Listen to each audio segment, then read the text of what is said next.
Ces promeneurs ne cherchent pas des champignons, mais quelque chose de bien plus précieux. Je pense qu'on est trop en haut, hein. On est trop... Faut qu'on traverse là, non? Bon, c'est toujours ça, hein. On cherche toujours. Pascal, qui s'occupe d'un musée local, connaît la forêt alsacienne comme sa poche et tous ses petits secrets. Voilà. Ce qu'elle cherchait, une immense mare de pétrole. Ce n'est pas un accident, mais bien un phénomène naturel. Ici, il y a du pétrole peu profond qui remonte à la surface par des failles dans la roche.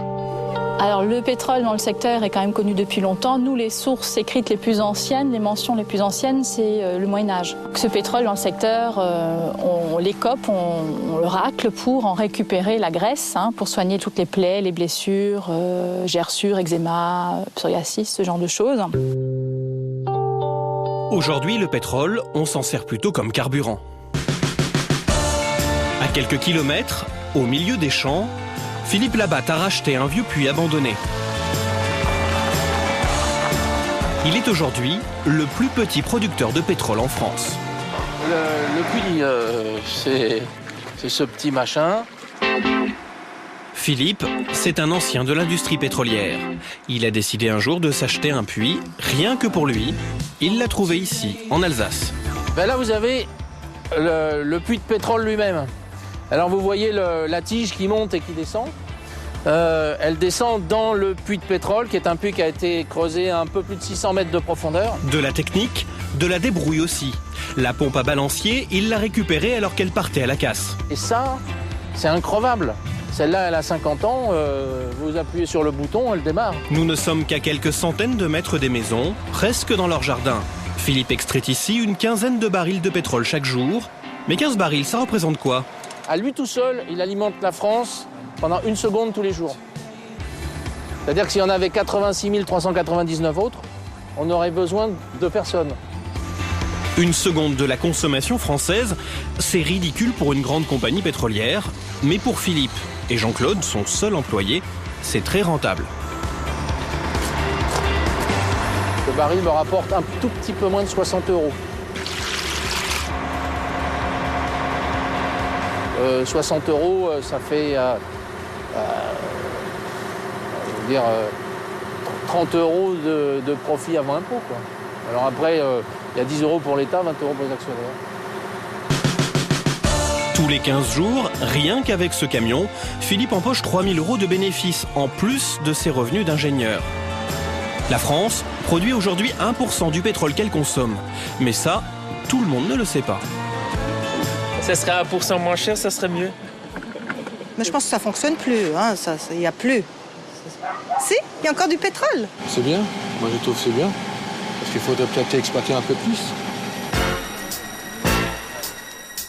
Pourtant, cela fait 200 ans qu'on exploite du pétrole en France. C'est bien plus vieux qu'en Amérique ou qu'au Moyen-Orient. On trouve de l'or noir en Alsace, en Aquitaine, mais aussi en Île-de-France. Résultat, c'est parfois le pactole pour de petits villages. À Saint-Méry, près de Paris, il y a peu d'habitants, mais beaucoup d'argent. Le village a gagné jusqu'à 450 000 € par an grâce aux taxes payées par les compagnies pétrolières. De quoi transformer le décor. Les bâtiments anciens sont rénovés, les trottoirs refaits et des jeux pour enfants flambant neufs sortent des champs. À quelques kilomètres de là, une banlieue pavillonnaire. Voilà. Quand il sort de sa maison, Jackie marche juste au-dessus d'une nappe de pétrole. Là, on arrive à la hauteur de derrière chez moi, là. Les puits sont juste derrière vous, là. Et quand on a appris qu'ils allaient faire un forage au départ, ici, on a un peu ri entre voisins en se disant c'est le nouveau Dallas. On s'est aperçu qu'il y avait vraiment un gisement intéressant à terme. Intéressant peut-être, mais Jackie et ses voisins peuvent-ils eux aussi faire fortune?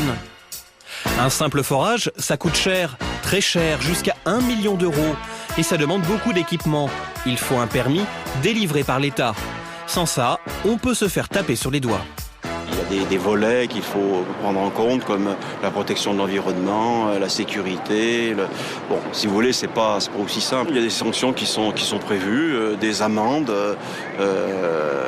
qui sont prévues, et même de la prison, donc carrément, en l'absence évidemment d'une autorisation d'exploitation.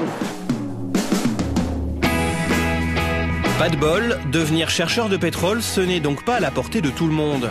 Une nouvelle un peu décevante, mais Jackie s'est fait une raison.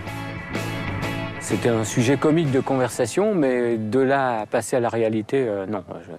J'ai vu personne qui a une pelle et qu'une pioche. Hein, non. On a tous des puits d'eau, et l'eau est à 9 mètres et c'est la nappe phréatique.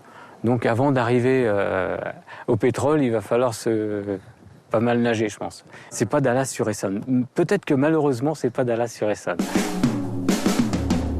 Pas encore le Far West, mais les compagnies pétrolières continuent à creuser en permanence pour trouver de nouvelles nappes de pétrole, peut-être même sous votre jardin.